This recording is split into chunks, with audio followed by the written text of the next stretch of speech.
chaîne de prédilection.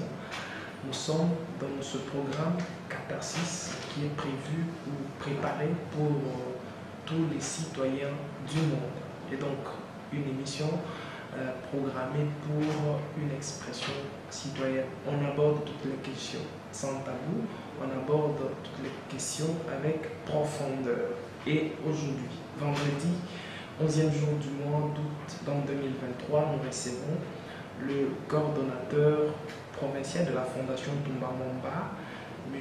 Fébatar Toumba. Il est déjà avec nous. Bonsoir, M. Fébatar. Oui, bonsoir, M. Guy. La santé, c'est oui.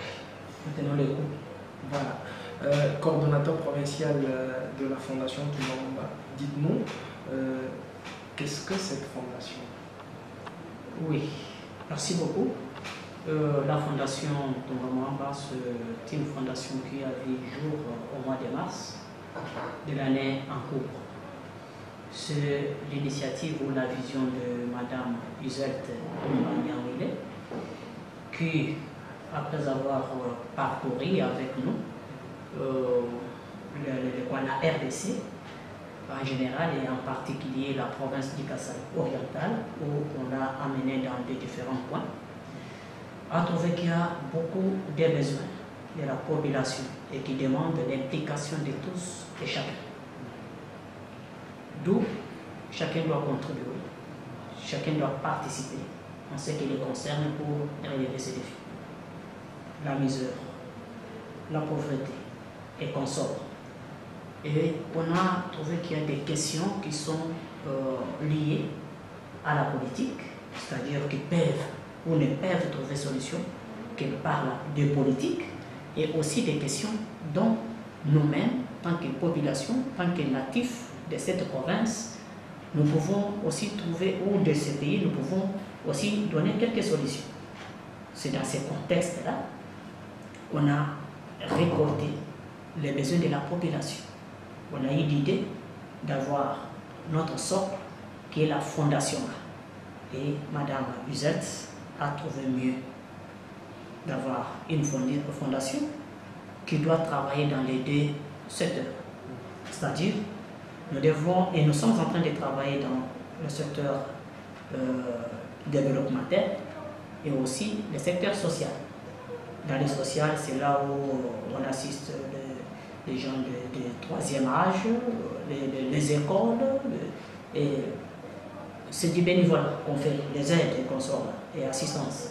Et aussi, il y a des volets développement où on encourage les jeunes gens et d'autres personnes matures à se développer, encourager leurs initiatives, en montant d'autres initiatives ensemble avec eux, allant dans le sens du développement. Là, il y a le domaine de l'élevage, le coupe et couture et autres qui peuvent toujours être vus et appréciés. Au Kasaï oriental, vous êtes à la 40e année depuis que vous siégez ici, vous fonctionnez au niveau de la province, c'est la 40e année. Et déjà, s'il y a des réalisations concrètes, pouvez nous en dire un peu plus? Oui, merci beaucoup. Je crois, comme je venais de le dire, il n'y a même pas 6 mois.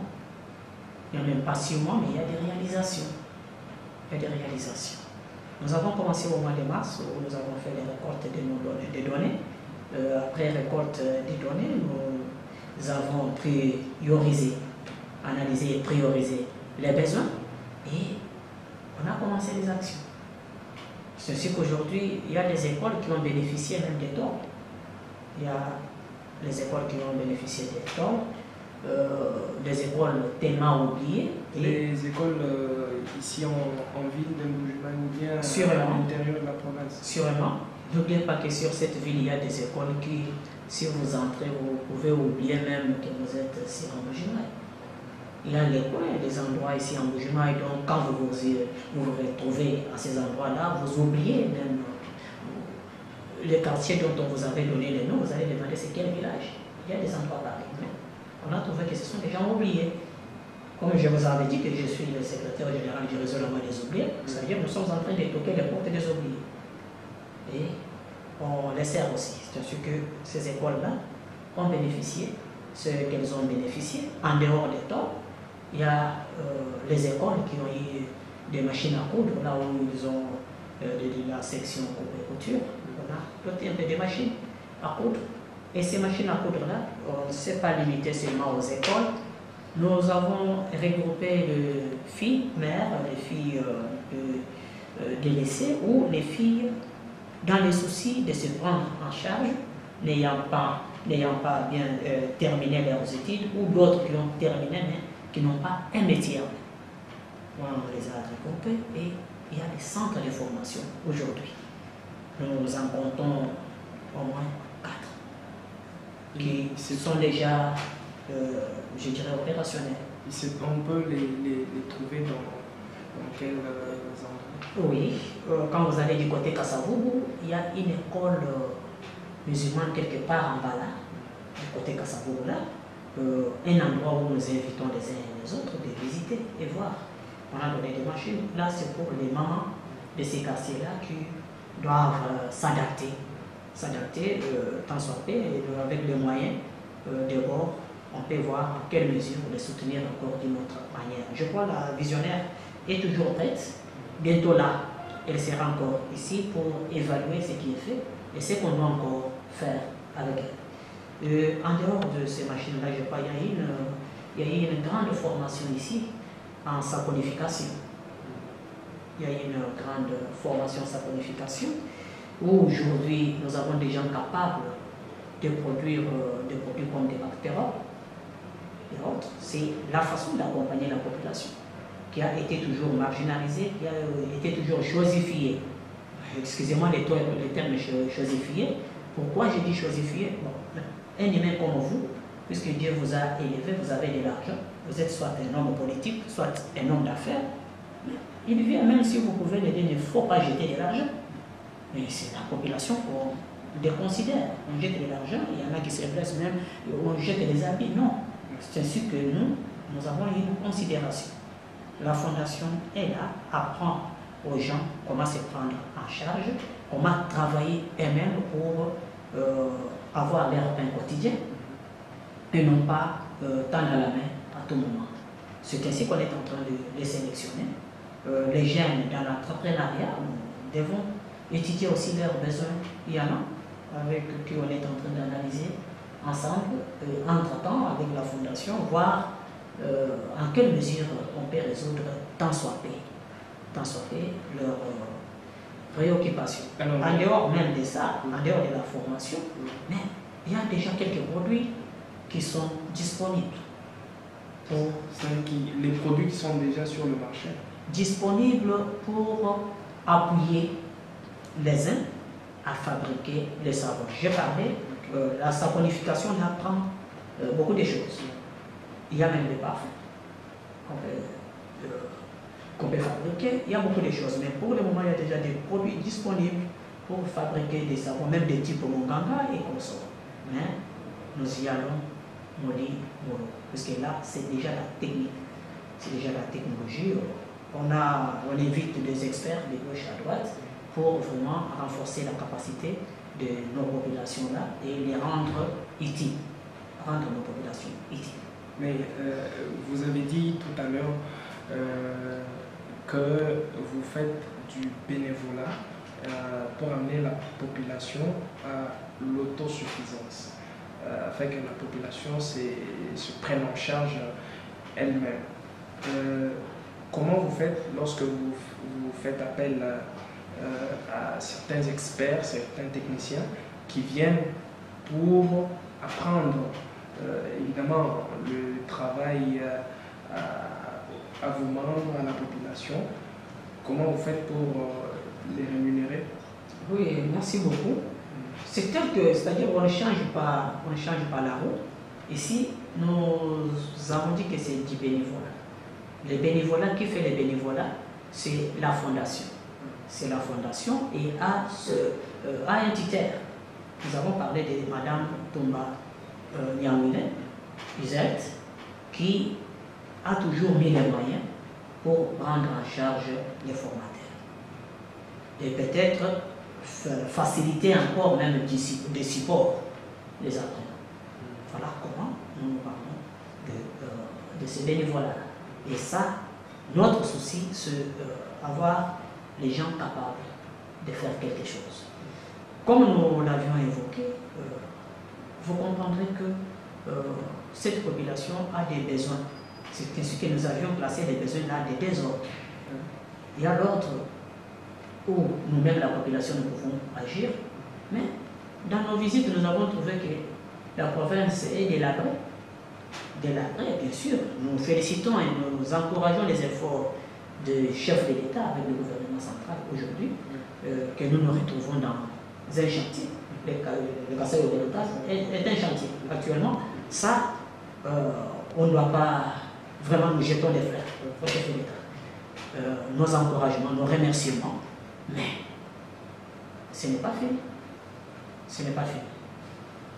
Il y a le problème d'eau qui se pose. Les courants se posent. Et ça demande toujours des réponses. Maintenant, avec des choses pareilles, ce ne sont pas les choses ou les problèmes que la Fondation peut répondre. Les problèmes des routes et consorts, ça, c'est l'État. C'est ainsi que nous avions placé les problèmes de souffrance du Kasaï à deux niveaux. Il y a le niveau politique et le niveau social ou communautaire. Et si nous intervenons de ce qui est communautaire, ou dans ce qui est communautaire, et ce qui est politique, c'est la politique. Là, c'est là où nous poussons le chef de l'État qui a eu cette bonne volonté de le faire après autant d'années, où on ne parlait pas des artères de Bujimaï. Et aujourd'hui, on voit les gens qui sont même contents de rouler. Bien. Voilà. Ok, dans les besoins, les problèmes politiques de la population, est-ce que la Fondation, tout moment, pense seulement pousser davantage le chef de l'État à faire davantage son travail, ou bien cette fondation peut aussi disponibiliser des candidats aux législatives nationales ou provinciales. D'ailleurs, les élections s'annoncent pour le mois de décembre 2023. Est-ce que la Fondation a déjà pensé aussi dans ce sens? Merci beaucoup.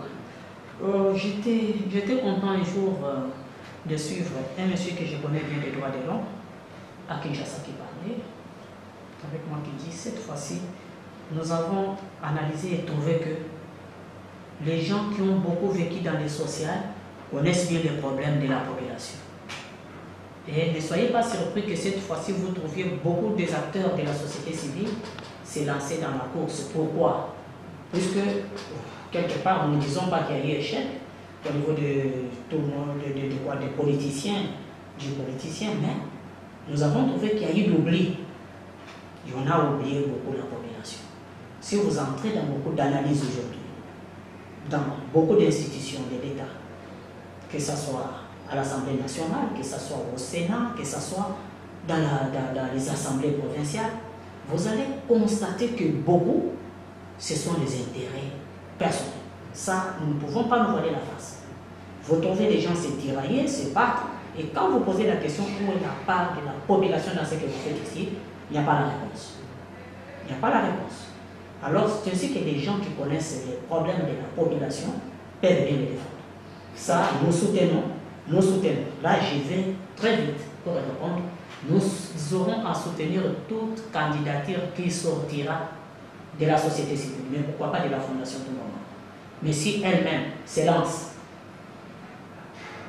dans la course, nous n'avons qu'à la soutenir, puisqu'elle a la volonté d'accompagner la population et lutter contre les antivaleurs. Très bien.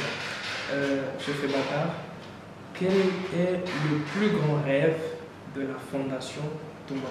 Quel est son plus grand rêve? Merci. Je crois. Je l'ai déjà dit et j'ai rêvé.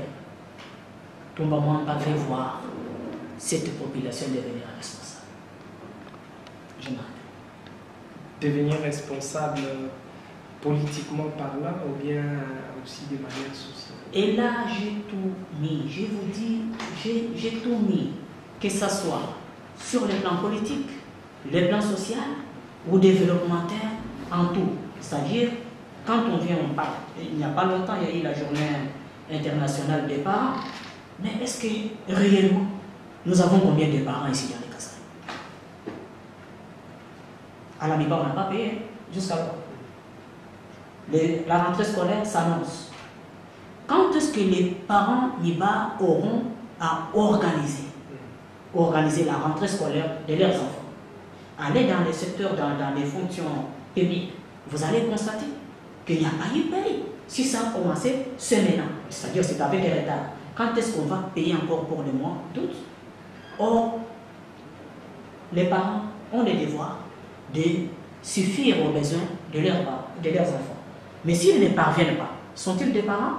Point d'interrogation. C'est ainsi que la Fondation veut, à un moment donné, analyser les besoins de la population, comme nous l'avons dit, créer des petits jobs de gauche à droite pour que les parents commencent à faire ça en dehors de ce qu'ils font peut-être dans les secteurs formels, en attendant leur salaire, en attendant ceci, mais les gens peuvent répondre même aux petits besoins des achats, des savons et consorts.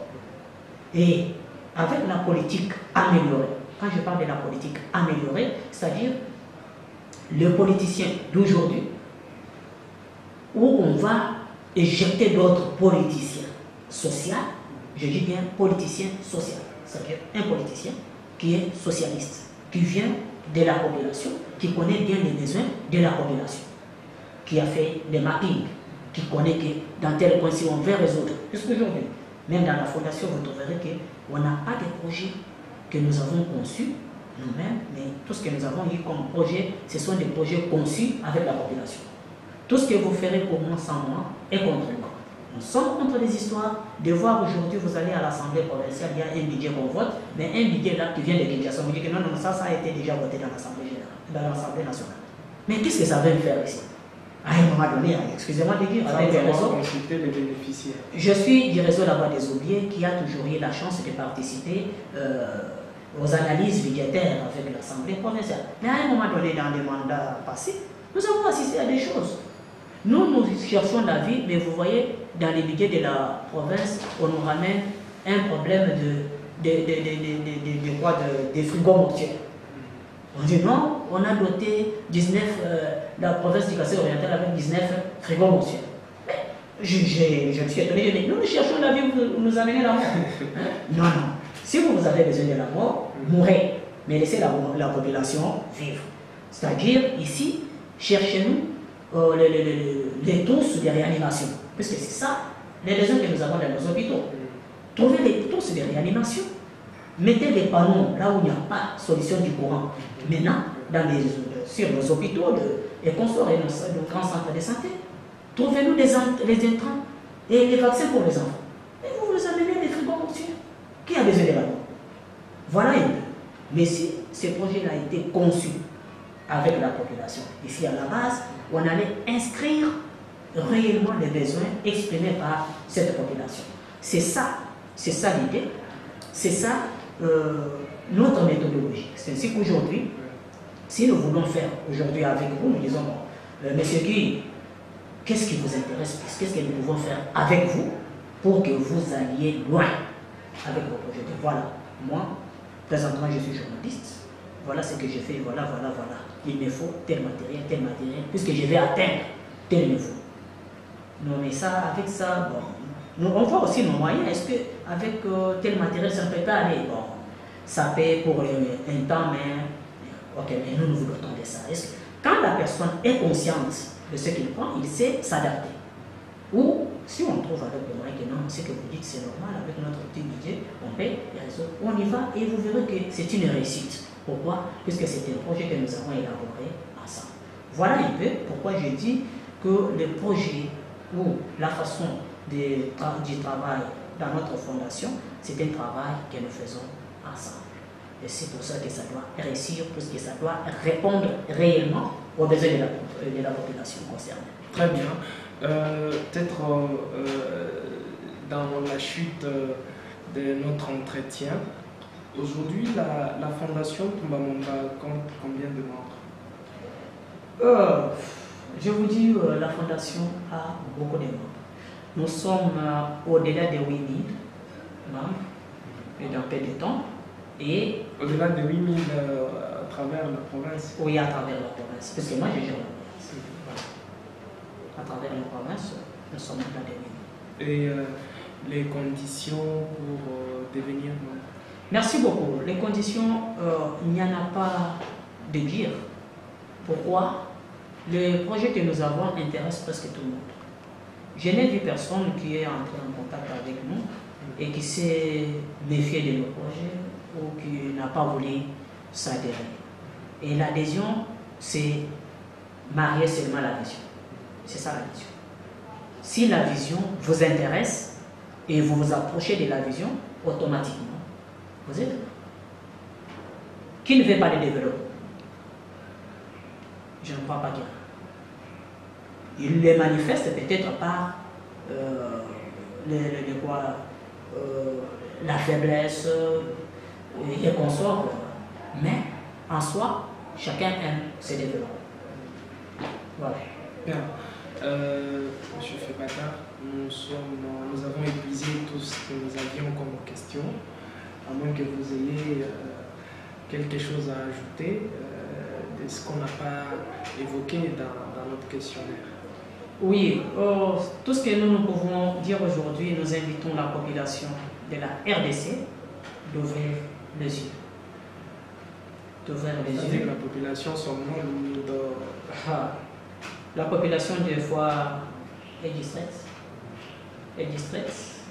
Nous ne sommes plus au moment de rêver, de voir les choses dans les brillants. Il faut que nous voyions les choses dans leur originalité. Nous tendons vers les élections. Nous invitons la population de voter utile, de ne plus revenir dans les choses que nous avons vécues la fois passée. Nous invitons cette population à voir les candidats et les juger sur base de leur plan d'action, de leur discours et différents échanges, et non pas par leur provenance, soit tribale ou par leur beauté consort, puisqu'on a vécu des histoires dans des mandats passés, mais cette fois-ci, il faut vraiment examiner profondément nos consciences avant de poser l'acte. Et ça, c'est de 1. De 2, j'invite la population, particulièrement kassaïenne, à adhérer à la vision de notre sœur Isère Toumba Nyamele, qui est inscrit dans sa fondation, qui est Fondation Toumba Mwamba. Ça, puisque ça va booster notre province vers un développement presque durable. Je dis presque durable, puisqu'il y a quelque chose que l'État doit faire pour vraiment pérenniser les tout. Merci beaucoup, M. Febata Toumba. Je rappelle que vous êtes coordonnateur provincial de la Fondation Toumba Mwamba dans la province du Kasaï oriental. Merci. Merci beaucoup, M. Guy. Merci.